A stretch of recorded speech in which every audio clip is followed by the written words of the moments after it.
नारायण नारायण।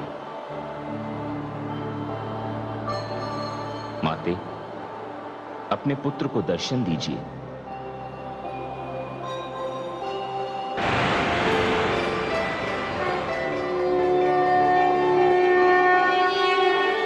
प्रणाम माते।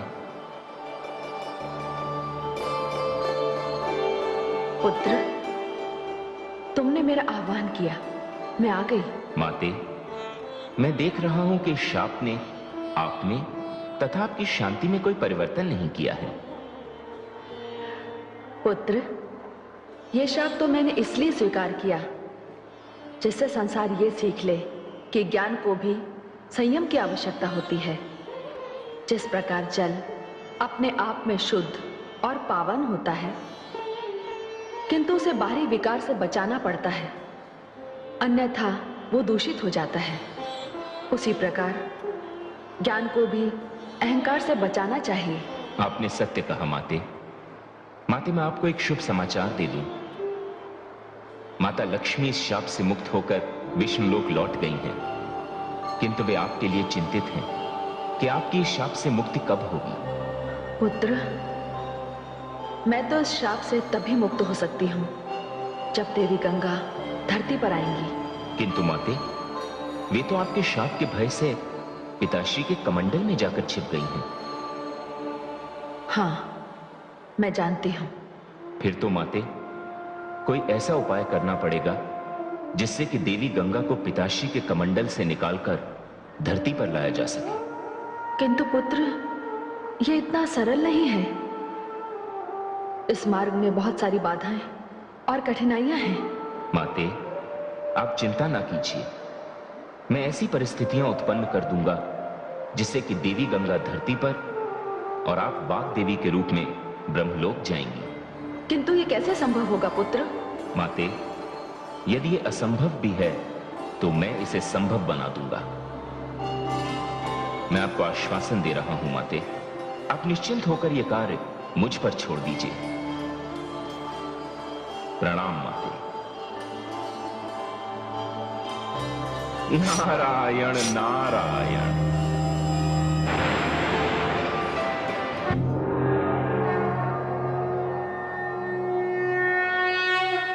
हे आदिशक्ति, हे देवी भुवनेश्वरी, क्या यह सत्य है कि देवी गंगा के पृथ्वी पर जाते ही मेरी शक्ति देवी सरस्वती को ब्रह्मलोक में ब्रह्मणी के रूप में आने की सुविधा प्राप्त हो जाएगी? हाँ महादेवी, ये सत्य है।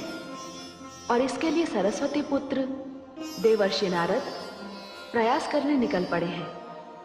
किंतु हे आदिशक्ति, देवर्षि नारद क्या प्रयास करेंगे? वही प्रयास जिससे उनकी माता देवी सरस्वती उस शाप से मुक्त होकर ब्रह्मलोक पहुंच जाए। किंतु इसके लिए तो देवी गंगा को ब्रह्मा जी के कमंडल से धरती पर लाना होगा। क्या नारद जी इसे संभव बना पाएंगे? हे महादेवी, देवर्षि नारद ने न्याय, धर्म और नीति की रक्षा के लिए जीवन समर्पित कर दिया। वे क्या करेंगे मैं आपको नहीं बताऊंगी। आप स्वयं देखिए कि नारद कहां कहां जाते हैं और क्या क्या करते हैं। हे महाशक्ति, आपकी लीला न्यारी है।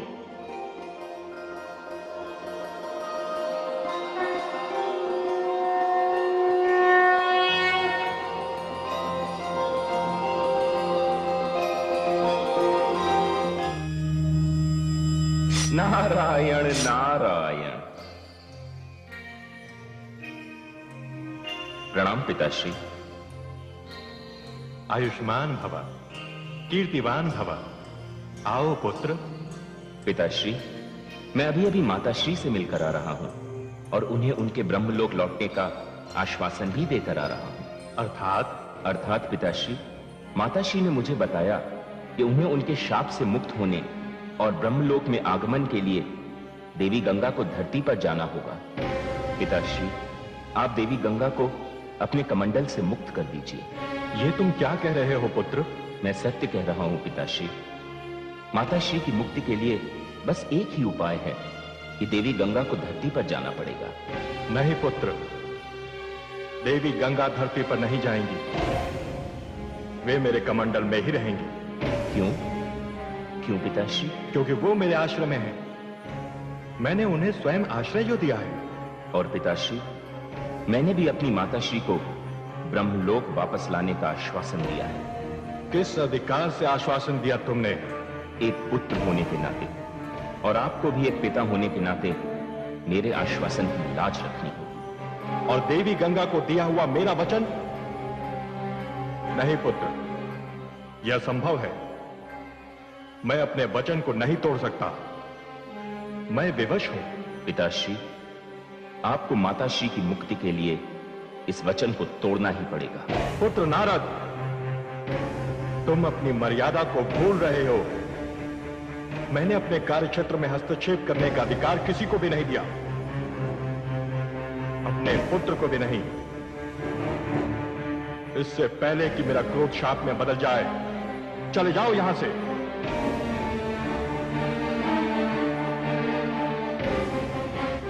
नारायण नारायण।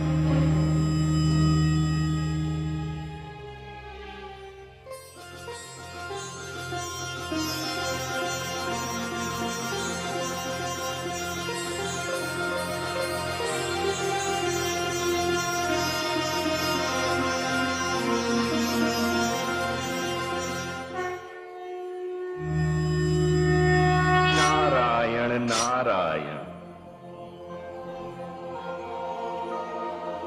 प्रणाम प्रभु। आइए देवर्षि, क्या समाचार लाए हैं?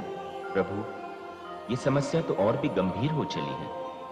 समस्या गंभीर होती जा रही है? वो कैसे? प्रभु, मेरी माताश्री की मुक्ति तो तभी संभव है जब देवी गंगा पिताश्री के कमंडल से मुक्त होकर धरती पर आ जाए। और पिताश्री देवी गंगा को अपने कमंडल से मुक्त नहीं करना चाहते। वे कहते हैं कि उन्होंने देवी गंगा को आश्रय दिया है और वे अपना वचन नहीं तोड़ सकते। तो अब क्या होगा देवर्षि?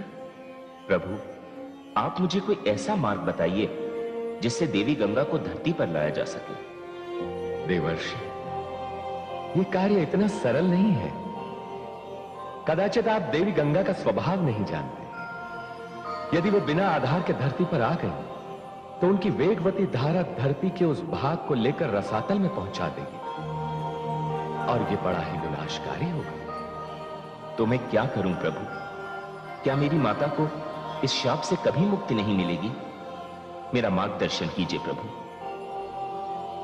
देवर्षि, मैं आपका मार्गदर्शन तो नहीं कर सकता। हां, केवल इतना कह सकता हूं कि इस समस्या का समाधान कहीं ना कहीं धरती से ही जुड़ा हुआ है। धरती से? हां, धरती पर एक राजा है जो महाराज सगर के नाम से विख्यात है। उनके 60,000 पुत्र हैं जिनकी आयु बहुत कम है। उनके भाग्य में अकाल मृत्यु लिखी हुई है। प्रभु, आपने तो निराशा के अंधकार में आशा की किरण जगा दी। मुझे आज्ञा दे प्रभु। महाराज सगर। नारायण नारायण।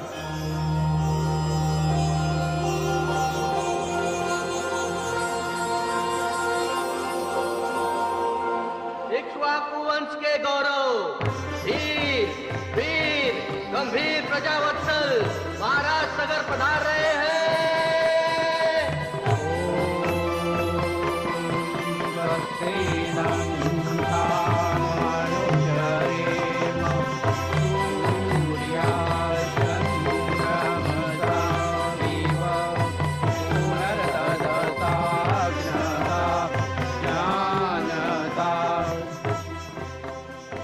राजन, कल्याणमस्तु।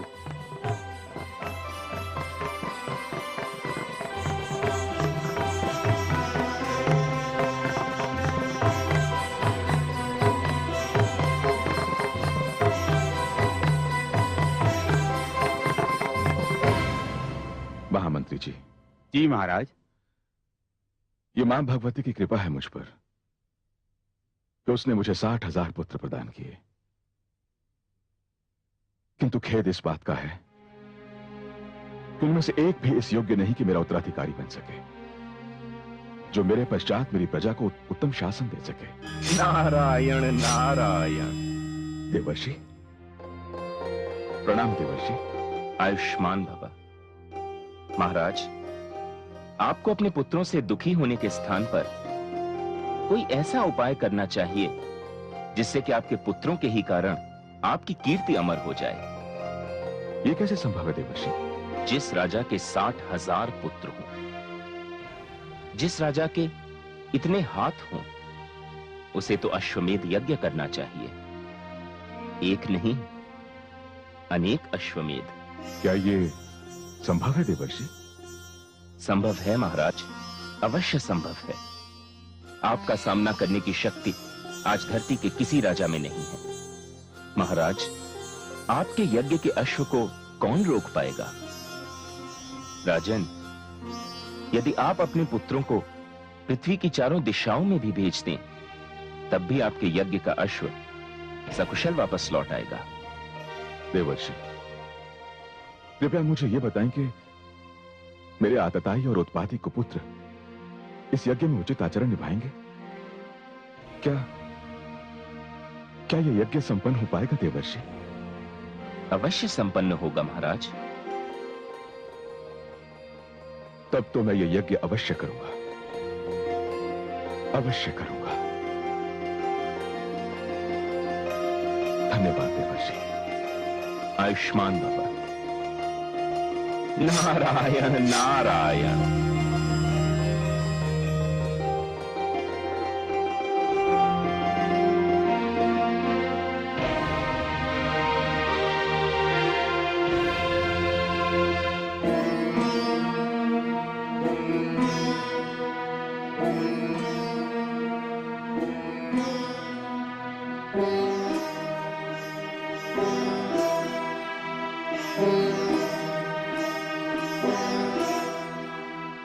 महाराज, हम उपस्थित हैं। महामंत्री जी, हम अपने गौरवशाली कुल के गौरव के विस्तार तथा कल्याण के लिए अश्वमेध यज्ञ का आयोजन करेंगे, और हम इस यज्ञ में सहयोग देने के लिए अपनी प्रजा का आह्वान करते हैं। हम सेवा और सहयोग के लिए प्रस्तुत हैं महाराज। पुत्र कर्मवीर। जी पिताश्री। अश्वमेध के लिए शुभ लक्षणों से युक्त अश्व को चुनकर शास्त्रीय विधि से उसे दिग्विजय के लिए छोड़ दिया जाए, और यह सारा अभियान तुम्हारी देखरेख में होगा पुत्र। जी। ठहरिए पिताश्री। प्रणाम पिताश्री। पुत्र असमंजस तुम? हाँ पिताश्री, आप ये यज्ञ नहीं करेंगे। ये तुम क्या कह रहे हो पुत्र? मैं सत्य कह रहा हूं पिताश्री। क्या आप अपने पुत्रों और मेरे भाइयों को नहीं जानते कि वो कितने उत्पाती और उद्दंड हैं? पिताश्री, आप ये यज्ञ मत कीजिए। इस अश्वमेध यज्ञ के परिणाम सुखद नहीं, अत्यंत दुखद होंगे। तुम जानते हो इस यज्ञ का परामर्श मुझे किसने दिया है पुत्र? देवर्षि नारद ने। चाहे जिसने भी आपको इस यज्ञ का परामर्श दिया हो पिताश्री, किंतु यह यज्ञ आपके लिए लाभकारी नहीं, विनाशकारी सिद्ध होगा। लगता है तुम्हारी बुद्धि भ्रष्ट हो गई है असमंजस, जो उस महान आत्मा के परामर्श पर आपत्ति उठा रहे हो। देवर्षि नारद हमारे शत्रु नहीं है। क्षमा पिताश्री, किंतु उनके इस परामर्श से षड्यंत्र तथा शत्रुता की गंध आ रही है। पिताश्री, आप इस यज्ञ का विचार अपने मन से निकाल दीजिए। इसी में हम सबका हित है। शत्रु देवर्षि नारद नहीं, शत्रु तुम हो। तुम जो इस आयु में मेरा साथ छोड़कर चले गए, अपने भाइयों को त्याग कर चले गए, क्योंकि वो तुम्हारे सौतेले भाई हैं। तुमने अपने कर्तव्य से मुंह मोड़कर संन्यास धारण कर लिया, तपोवन में जा बैठे, और अब उस यज्ञ को विनाशकारी कह रहे हो जिससे मेरे 60,000 पुत्रों का और मेरा कल्याण होगा। पुत्र असमंजस, कितना विष भरा है तुम्हारे मन के अंदर अपने सौतेले भाइयों के लिए और अपने पिता के लिए। पिताश्री, आप चाहे जो समझ ले मुझे, किंतु मैं हाथ जोड़कर आपसे विनती करता हूं कि यह यज्ञ रोक दीजिए, नहीं तो अनर्थ हो जाएगा। नहीं पुत्र, ये यज्ञ तो नहीं रुकेगा। ये यज्ञ अवश्य होगा, किंतु तुम इसके पश्चात यहां नहीं आओगे। आज से तुम्हारा और हमारा संबंध समाप्त। समझ लो, हम तुम्हारे लिए और तुम हमारे लिए मर गए। अब कुछ कहने सुनने को शेष नहीं रहा है पुत्र।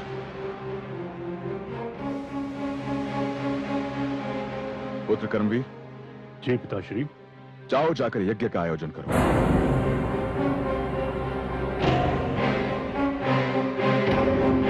जो आज्ञा पिताश्री।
कल्याण वस्तु राजकुमार। चलो।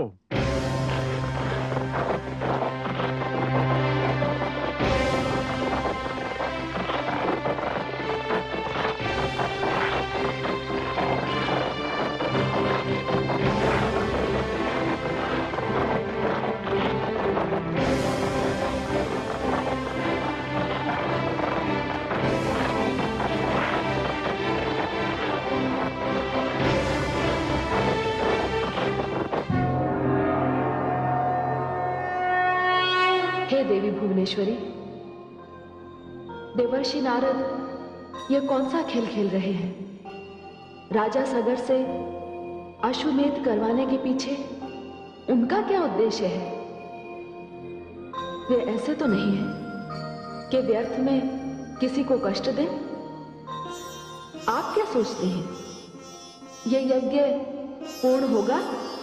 हाँ महादेवी, ये यज्ञ अवश्य पूर्ण होगा और महाराज सगर को अश्वमेध यज्ञ का फल भी मिलेगा। शेष तो आप देखती जाइए।